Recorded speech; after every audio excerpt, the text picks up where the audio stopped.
Assalamualaikum dan salam sejahtera. Bersama saya Syazana Lokman bersiaran dari Majlis Sukan Negara Bukit Jalil untuk Buletin MSN.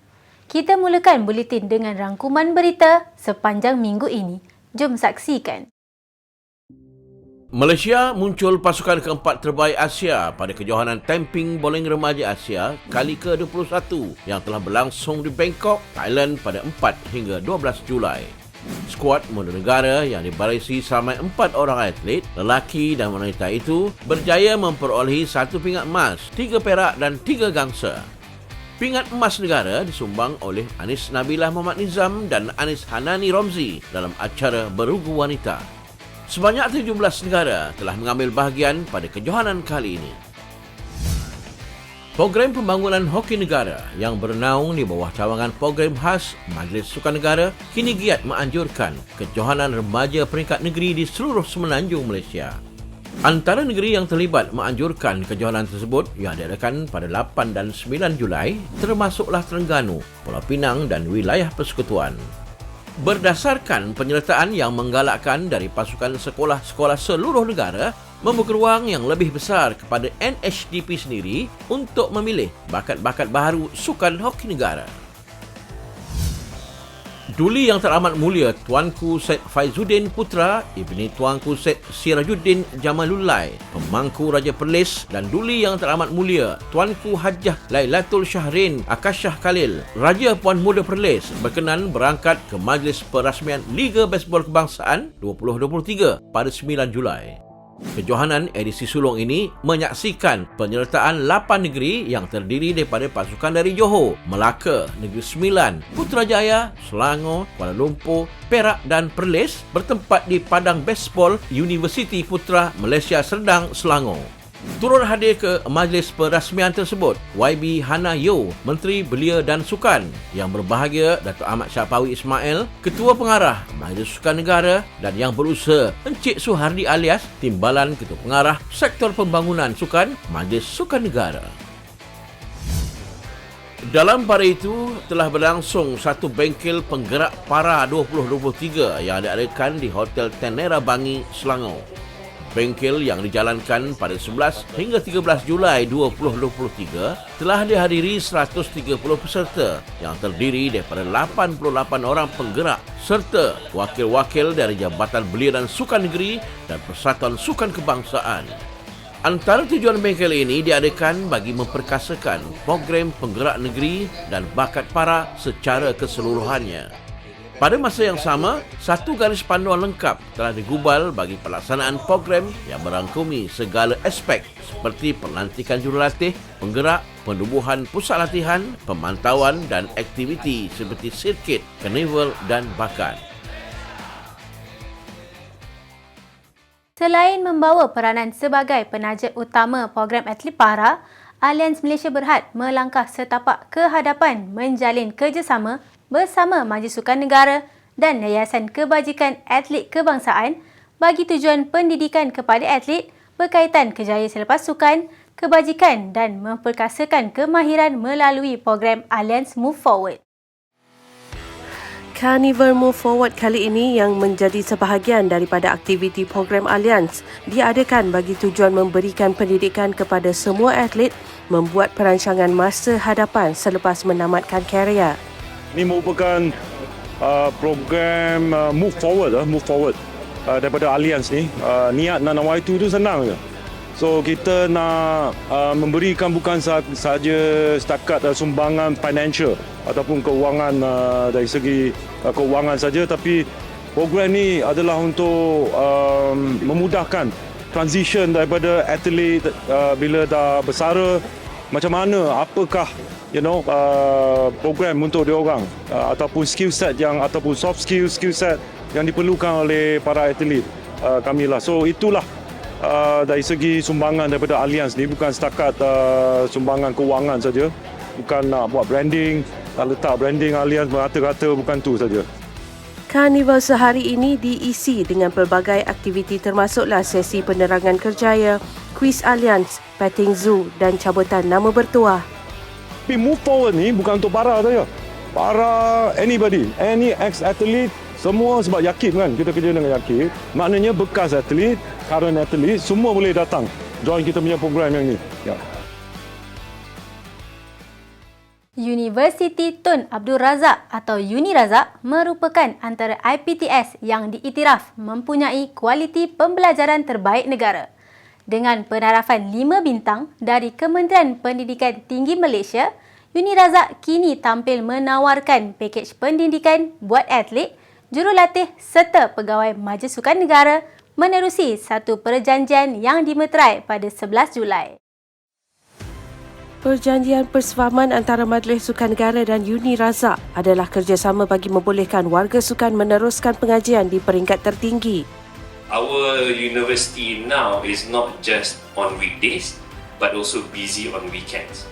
Now before students will come in and then belajar secara konvensional, masuk kelas, lecturer, tutor kat depan.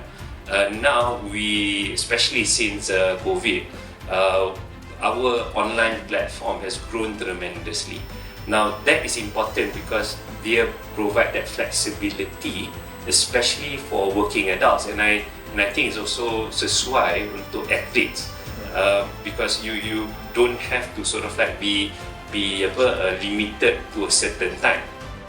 Paling menarik, Uni Razak menawarkan program Derma Siswa Pengajian Asasi Sastra ataupun Foundation in Arts sebagai asas kerjasama strategik selama 5 tahun dan akan menyediakan 250 tempat setahun untuk atlet di dalam program, anak-anak kepada kaki tangan MSN dan anak-anak kepada ahli-ahli Yayasan Kebajikan Atlet Kebangsaan atau YAKIB.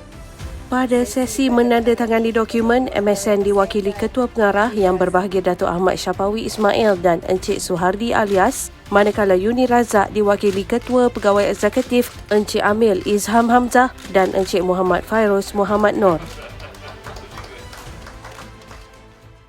Pemenang-pemenang pingat 2 Tamasya Sukan tahun ini, Sukan C dan Para Asean Cambodia 2023, menerima insentif kemenangan di bawah skim Hadiah Kemenangan Sukan Syakam berjumlah hampir 2.4 juta susulan pencapaian cemerlang mereka. Insentif kemenangan disampaikan Timbalan Perdana Menteri Yang Amat Berhormat Datuk Seri Dr. Ahmad Zahid Hamidi dalam satu majlis gilang gemilang yang turut dihadiri Menteri Belia dan Sukan YB Hanayo. Pasukan para renang menjadi penerima insentif tertinggi di atas pencapaian membanggakan ketika Sukan Para ASEAN bulan lalu. Kejayaan membawa pulang 26 pingat emas, 12 perak dan 10 gangsa dari Kemboja menyaksikan mereka meraih keseluruhan hampir RM500,000. Selain itu, kontingen para ASEAN menerima insentif sebanyak RM1.18 juta keseluruhan selepas cemerlang menamatkan tamasya itu dengan 50 emas, 38 perak dan 34 gangsa. Bagi tamasya Sukan C pula, skuad olahraga menerima insentif tertinggi apabila meraih keseluruhan RM141,000 selepas berjaya meraih 5 emas, 3 perak dan 11 gangsa. Kontingen Sukan C menerima ganjaran lebih RM1.2 juta keseluruhan selepas mau pulang 34 emas, 45 perak dan 96 gangsa dari tamasya dui tahunan itu. Dalam majlis sama, kejayaan atlet negara yang beraksi di Sukan Olimpik Khas 2023 di Berlin, Jerman turut diraih. Kontingen Malaysia yang mau pulang 4 emas, 5 perak dan 9 gangsa menerima insentif khas berjumlah RM95,500 keseluruhan. Sementara itu, Menteri Belia dan Sukan Yang Berhormat Hanayo berharap insentif kemenangan ini dapat menjadi pembakar semangat kepada semua atlet untuk terus mencipta kejayaan di peringkat antarabangsa. Dengan adanya ganjaran ini, kita tahu kalau berbanding dengan negara lain memang tidak tinggi setinggi mereka, tetapi seperti apa yang TPM kata, kita kena usahakan untuk ganjaran lebih tinggi untuk mendorong atlet kita. Atlet para renang Abdul Halim Muhammad yang muncul penerima terbanyak syakam mahu menjadikan insentif yang diterima sebagai pembakar semangat untuk mencipta lebih banyak kejayaan pada masa akan datang. Beliau juga mahu menggunakan wang kemenangan tersebut untuk membantu keluarganya di Tuaran Sabah. Halim yang berusia 25 tahun menjadi penerima tertinggi Syakam apabila meraih ganjaran keseluruhan RM62,250 susulan kejayaannya memenangi 5 pingat emas dan 1 gangsa di Tamasya Sukan Para ASEAN Kemboja bulan lalu. Lebih manis, Halim turut berjaya memecahkan 2 rekod Tamasya yang turut melayakkan beliau menerima insentif di bawah Syakam. Halim yang ditemui selepas majlis penyampaian insentif berkata, ini adalah insentif tertinggi yang diterimanya dan mahu menjadikan imbuhan yang diterima ini sebagai pencetus semangat untuk mencipta lebih banyak kejayaan. Saya rasa bersyukur. Alhamdulillah, saya pun tidak sangka dapat sampai ke tahap ni, dan saya ucapkan terima kasih kepada jurulatih saya, keluarga, parents, saya punya tim pasukan renang dengan tidak lupa juga kepada Majlis Sukan Negara, Majlis Sukan Negeri, ASN. Halim yang kehilangan bapanya Muhammad Bondan pada 2013 turut mengakui mahu menggunakan hadiah kemenangan untuk membantu keluarganya di luaran.